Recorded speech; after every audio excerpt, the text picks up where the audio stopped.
সবাই অনেক ভালো আছেন। বন্ধুরা, আজকের এই ভিডিওতে দেখাবো লেবুর ডাল কাটিং থেকে চারা তৈরির পদ্ধতি।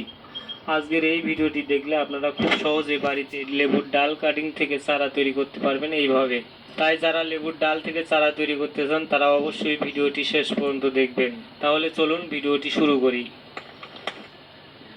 বন্ধুরা, লেবুর ডাল থেকে চারা তৈরি করার জন্য প্রথমে সুস্থ সবল একটি ডাল নিতে হবে। দেখতে পাচ্ছেন আমি এখানে সুস্থ সবল একটি লেবুর ডাল নিয়েছি। ডালের গায়ের সাথে কিছু কাটা আছে, সেই কাটাগুলি এখন পরিষ্কার করে নিব। এবার ডালটির গোড়া সমান করে কেটে নিব।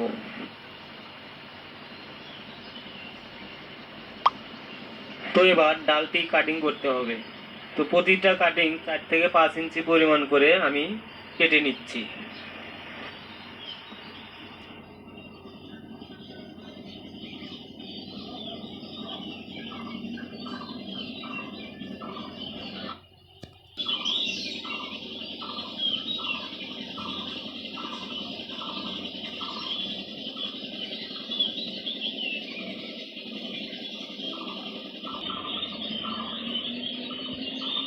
বন্ধুরা, দেখতে পাচ্ছেন সবগুলি ডাল আমি একই মাপে কেটে নিয়েছি।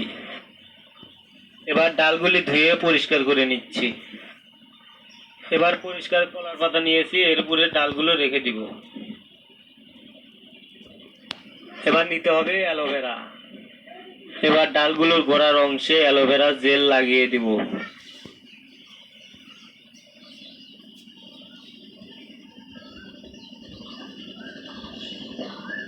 বন্ধুরা, দেখতে পাচ্ছেন ডালটির গোড়ার অংশে এভাবে অ্যালোভেরা জেল লাগিয়ে দিলাম। এবার সবগুলো ডালের গোড়ার অংশে অ্যালোভেরা জেল লাগিয়ে দিব। এবার কাটিং চারাগুলো বসানোর জন্য এরকম একটি পাত্র নিয়েছি। পাত্রটির নিচের দিকে একটু ফুটো করে নিয়েছি। এবার পাত্রের নিচে ছোট একটি কাপড় বিছিয়ে দিব, যাতে বালি ধুয়ে না যায়। এবার নিতে হবে বালি, যে বালিগুলো নির্মাণ কাজে ব্যবহার করা হয়। বালিগুলো সরাসরি ব্যবহার করবেন না, কমপক্ষে 2-3 বার করে ধুয়ে শুকিয়ে নেবেন, না হলে ফাঙ্গাসের আক্রমণ হতে পারে।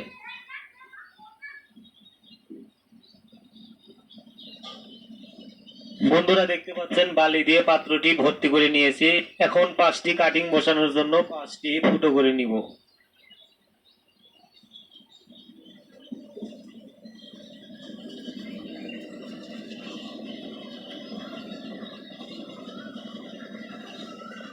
আমি 5টি ফুটো করে নিয়েছি। এবার কাটিং গুলোর যে অংশে অ্যালোভেরা জেল লাগিয়ে নিয়েছি সেই অংশ বালির মধ্যে পুঁতে দিব। ডালগুলো পোতার সময় অবশ্যই 45 ডিগ্রি অ্যাঙ্গেলে পুঁতে দিতে হবে, মানে একটু পাকা করে। বন্ধুরা, দেখতে পাচ্ছেন ঠিক এইভাবে একটু পাকা করে পুঁতে দিতে হবে।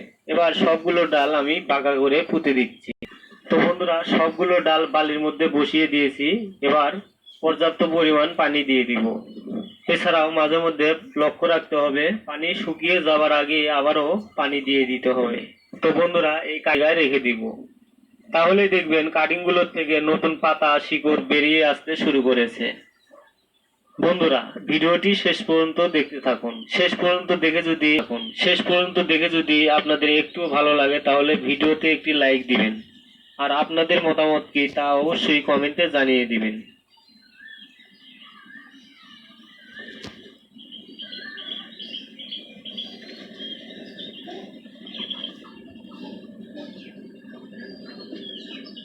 বন্ধুরা, ফিরে আসলাম 25 দিন পর। দেখুন চারাগুলো অনেক বড় হয়ে গেছে। তো আজকে চারাগুলো তুলে আলাদা পাত্রে রোপণ করব। প্রথমে চারাগুলো এখান থেকে বের করে নিব। এইভাবে হালকা করে চেপে চেপে বালিগুলো আলগা করে নিয়ে তারপর বের করতে হবে।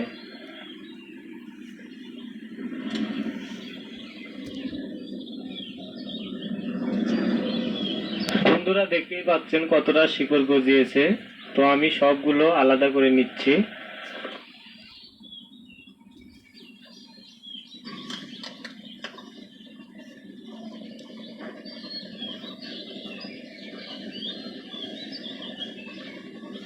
এবার চারাগুলো রোপণ করার জন্য এখানে 5টি প্যাকেট রোপণ করতে পারেন।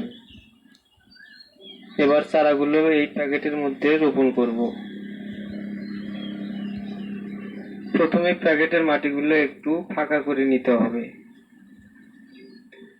এবার চারাগুলো এইভাবে বসিয়ে দিয়ে চতুর্দিক থেকে মাটি আলতোভাবে চাপ দিয়ে চারা রোপণ করতে হবে। এবার সবগুলো চারা একইভাবে রোপণ করব। ওকে 5 থেকে 7 দিন ছায়া জায়গায় রাখতে হবে, তাহলে গাছগুলো স্বাভাবিক অবস্থায় ফিরে আসবে। বন্ধুরা, আজকের ভিডিওটি এই পর্যন্তই।